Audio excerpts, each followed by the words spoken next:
ബാർക്കോഴ അന്വേഷണ തലവനായ vigilance ADGP Jacob തോമസിന് DGP ആയി സ്ഥാനക്കയറ്റം. ഇതോടെ അന്വേഷണ ചുമതലയിൽ ജേക്കബ് തോമസിന് മാറേണ്ടി വരും.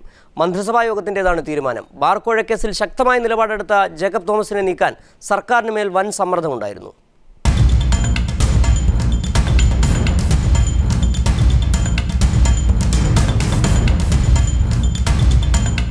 KM മാണിക്കെതിരായ ബാർക്കോഴയിൽ പ്രഥമ ദൃഷ്ട്യാ കുറ്റം കണ്ടെത്തി കേസ് രജിസ്റ്റർ ചെയ്ത വിജിലൻസ് ADGP ജേക്കബ് തോമസിനെയാണ് അന്വേഷണ മേൽനോട്ട ചുമതലയിൽ നിന്ന് മാറ്റിയത്. ജേക്കബ് തോമസിന് DGP ഗ്രേഡിലേക്ക് സ്ഥാനക്കയറ്റം നൽകാൻ മന്ത്രിസഭാ യോഗം തീരുമാനിക്കുകയായിരുന്നു. വിജിലൻസിലെ കീഴ്വഴക്കമനുസരിച്ച് 2 DGPമാർ ഒരേ സമയം പാടില്ല. നിലവിൽ ഡയറക്ടർ വിൻസൻ എം പോളിന് DGP റാങ്കാണ്. സ്വാഭാവികമായും തസ്തിക കിട്ടുമ്പോൾ ജേക്കബ് തോമസ് വിജിലൻസിൽ നിന്ന് മാറേണ്ടി വരും. ഡോക്ടർ ജേക്കബ് തോമസിനൊപ്പം ലോക്നാഥ് ബെഹ്റ, അരുൺകുമാർ സിൻഹ, ഋഷിരാജ് സിംഗ് എന്നീ ADGPമാരെയും DGP റാങ്കിലേക്ക് ഉയർത്തി. സ്ക്രീനിംഗ് കമ്മിറ്റിയുടെ ശുപാർശ അനുസരിച്ചുള്ള നിയമപരമായ നടപടിക്രമം മാത്രമാണിതെന്നാണ് സർക്കാർ വിശദീകരിക്കുന്നത്. അതിനുള്ള ഉദ്യോഗസ്ഥരെ ഉൾപ്പെടുത്തി സ്ക്രീനിംഗ് കമ്മിറ്റി പാനൽ വന്നപ്പോൾ അത് മന്ത്രിസഭ അംഗീകാരം കൊടുത്തു. അത് വെറും സാധാരണ നടപടിയാണ്. അതിന് പ്രമോഷൻ കിട്ടുന്നത് ആ ടേൺ അനുസരിച്ച് വരുമ്പം മാത്രമാണ്. അത് ഉടനെ DGPയുടെ പ്രമോഷനൊന്നുമല്ല. നിങ്ങൾക്ക് കൊടുക്കുന്ന വാർത്തയ്ക്കൊരു വിശ്വസനീയത വേണ്ടെങ്കിൽ ഇതൊക്കെ കൊടുക്കാം, അല്ലെങ്കിൽ ഇതൊന്നും ചെയ്യരുത്. വാർത്തയ്ക്ക് വേണ്ടി എന്തുവാകാം എന്ന് പറയുന്നത് ഒരിക്കലും ശരിയല്ല. അതേസമയം ബാർക്കോഴയിൽ അന്വേഷണ ചുമതല ജേക്കബ് തോമസിന് അല്ലെന്ന് കാട്ടി ആഭ്യന്തര വകുപ്പ് പത്രക്കുറിപ്പിറക്കി. വിജിലൻസ് ഡയറക്ടർ വിൻസൻ എം പോളിനാണ് അന്വേഷണ ചുമതലയെന്നാണ് ആഭ്യന്തര വകുപ്പിന്റെ വിശദീകരണം. പാറ്റൂർ കേസിന്റെയും TO സൂരജിനെതിരായ അനധികൃത സ്വത്ത് സമ്പാദന കേസിന്റെയും അന്വേഷണ ചുമതലയിൽ നിന്നും ജേക്കബ് തോമസിന് മാറേണ്ടി വരും. MR Sajesh, news bureau, Thiruvananthapuram.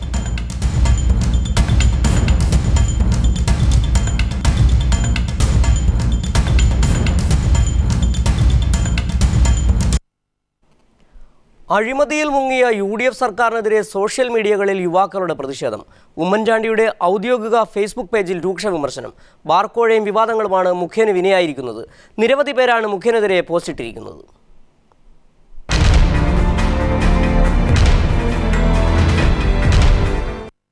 R. Balakrishna Pillai, Biju Ramesh, PC George phone സംഭാഷണം പുറത്തു വന്നതിന് ശേഷം മാണി കോഴ വാങ്ങിയ കാര്യം താൻ ഉമ്മൻചാണ്ടിയോട് പറഞ്ഞിരുന്നുവെന്ന വാർത്ത R. ബാലകൃഷ്ണപിള്ള പറഞ്ഞതിനു ശേഷം മുഖ്യമന്ത്രിയുടെ ഔദ്യോഗിക ഫേസ്ബുക്കിൽ തിങ്കളാഴ്ച 3:48 മുഖ്യമന്ത്രി ഒരു വിശദീകരണം പോസ്റ്റ് ചെയ്തിരുന്നു.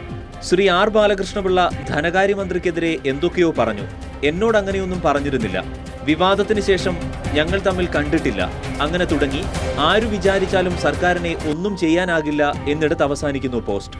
500-ൽ പരം കമന്റുകളാണ് ഈ പോസ്റ്റിന് മാത്രമുണ്ടായത്. അതിലൊരാൾ പോലും മുഖ്യമന്ത്രിയെ അനുകൂലിക്കുന്നില്ല. മാത്രമല്ല, സഹികെട്ട ഒരു ജനതയ്ക്ക് എങ്ങനെ പ്രതികരിക്കാനാകും സോഷ്യൽ മീഡിയയിലൂടെ എന്നതിന് ഏറ്റവും വലിയ ഉദാഹരണമായി ഈ കമന്റുകളെ ചൂണ്ടിക്കാട്ടാം. ഈ പോസ്റ്റിൽ ഒരിടത്ത് പോലും അഴിമതി നടന്നിട്ടില്ല എന്ന് മുഖ്യമന്ത്രി പറയുന്നില്ല. മറിച്ച് രാജിവെക്കില്ല എന്ന് മാത്രമാണ് അദ്ദേഹം ആവർത്തിച്ചു പറയുന്നത്. പലരും രൂക്ഷമായ ഭാഷയിൽ അതിനെ വിമർശിക്കുന്നുണ്ട്. ജനപിന്തുണയുണ്ട് എന്ന മുഖ്യമന്ത്രിയുടെ അവകാശവാദത്തെ ജനങ്ങൾ തിരുത്തുന്നത് ഇങ്ങനെ: ജനപിന്തുണ എന്നതുകൊണ്ട് ഉദ്ദേശിച്ചത് ഇവിടെ കമന്റുകൾ ചെയ്ത ഞങ്ങളെ കൂടിയല്ലേ സർ? ഈ കമന്റുകൾ മാത്രം വായിച്ചു നോക്കിയാൽ മനസ്സിലാകും ജനപിന്തുണ എത്രത്തോളമാണെന്ന്. ഉളുപ്പെന്നൊരു സാധനം വേണം സർ.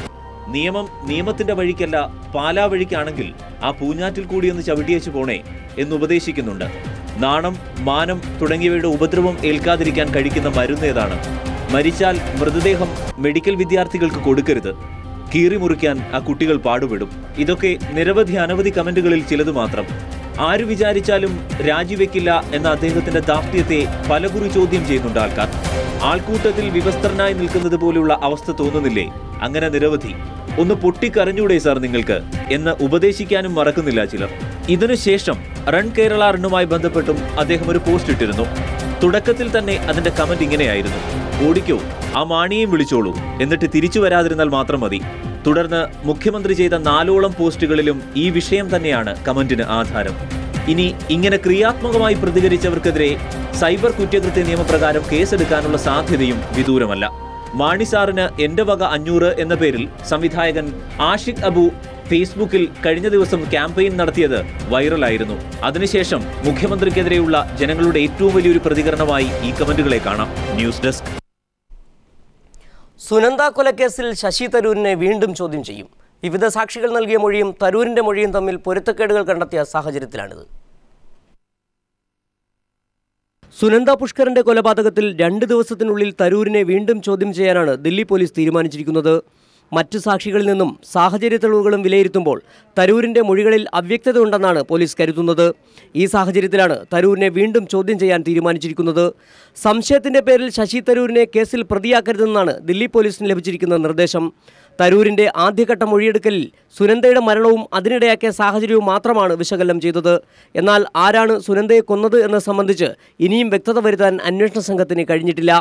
സുനന്ദ കൊല ചെയ്യപ്പെട്ട ദിവസം ലീല ഹോട്ടലിൽ വ്യാജ പാസ്പോർട്ടുമായി താമസിച്ചവരെ തിരിച്ചറിയാൻ കഴിഞ്ഞിട്ടില്ലെന്നതും കേസന്വേഷണത്തെ പ്രതികൂലമായി ബാധിച്ചിട്ടുണ്ട്.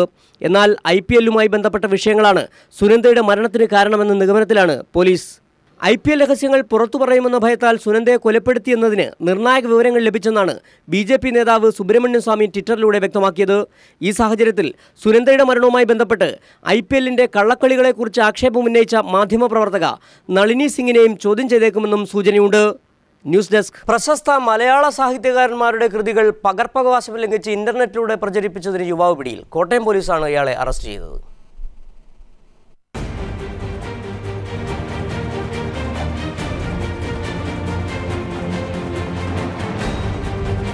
മലയാളത്തിലെ പ്രമുഖ എഴുത്തുകാരായ MT വാസുദേവൻ നായർ, OV വിജയൻ, മാധവിക്കുട്ടി തുടങ്ങിയവരുടെ കൃതികൾ ഇന്റർനെറ്റിലൂടെ പകർപ്പവകാശം ലംഘിച്ച് പ്രചരിപ്പിച്ചതിനാണ് ഇയാൾ പോലീസിന്റെ പിടിയിലായത്.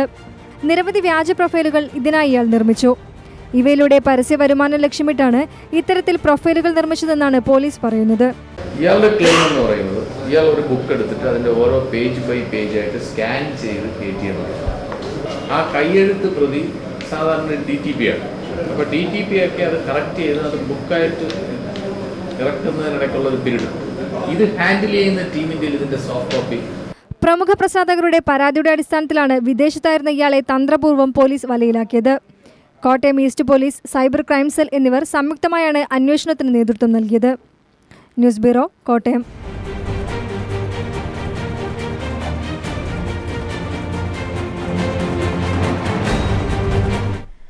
തിക്കുറിശി ഫൗണ്ടേഷന്റെ 8ാമത് ദൃശ്യമാധ്യമ സാഹിത്യ പുരസ്കാരങ്ങളും ഫെലോഷിപ്പും വിതരണം ചെയ്തു. മികച്ച കുറ്റകൃത്യ പരിപാടിക്കുള്ള പുരസ്കാരം പീപ്പിൾ TVയിലെ ക്രൈംബ്രാഞ്ചിന് ലഭ്യമായി.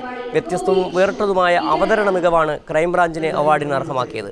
പുരസ്കാര ജേതാവിനുള്ള മൊമെന്റോയും സർട്ടിഫിക്കറ്റും മന്ത്രി തിരുവഞ്ചൂർ രാധാകൃഷ്ണനിൽ നിന്ന് ക്രൈംബ്രാഞ്ച് അവതാരകൻ ജോർജറ്റ് ജോൺ ഏറ്റുവാങ്ങി. തിരുവനന്തപുരത്ത് നടന്ന ചടങ്ങിലാണ് പുരസ്കാരങ്ങൾ വിതരണം ചെയ്തത്.